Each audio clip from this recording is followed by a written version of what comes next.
He is here with the message that the United States still cares about Africa. But U.S. Secretary of State Rex Tillerson's tour is all about what African leaders already know about the Trump administration's approach to the continent.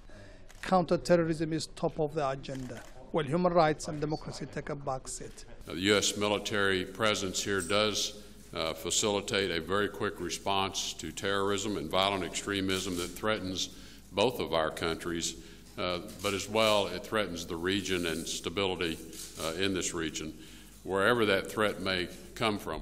His tour is also about pushing back at the perception that Africa is not a priority for the U.S., especially after the derogatory comments reportedly made by the president about African countries in January.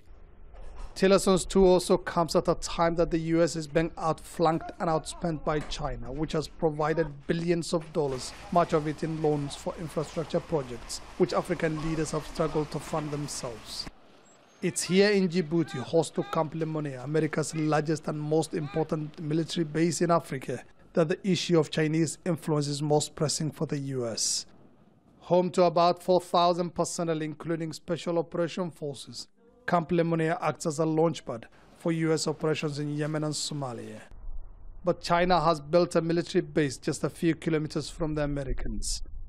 And there are concerns that a port recently seized back by Djibouti from its UAE-run operators could be handed over to China, a move that could have consequences for U.S. military and intelligence assets in the Horn of Africa. Behind closed doors, Tillerson warned Djibouti that China was pushing it deeper into debt. So it is manageable. We invested in a very strong and good infrastructure, and we hope that this commercial infrastructure will be able to help us pay back our debt. So we are not that worried, but we keep an eye on that. America's military presence in Africa is expanding as it sends special forces and drones to help governments in western and eastern parts of Africa fight groups such as Boko Haram and Al-Shabaab.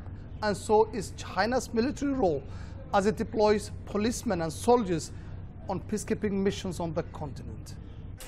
The U.S. military has now put countering China along with Russia at the center of its national defense strategy.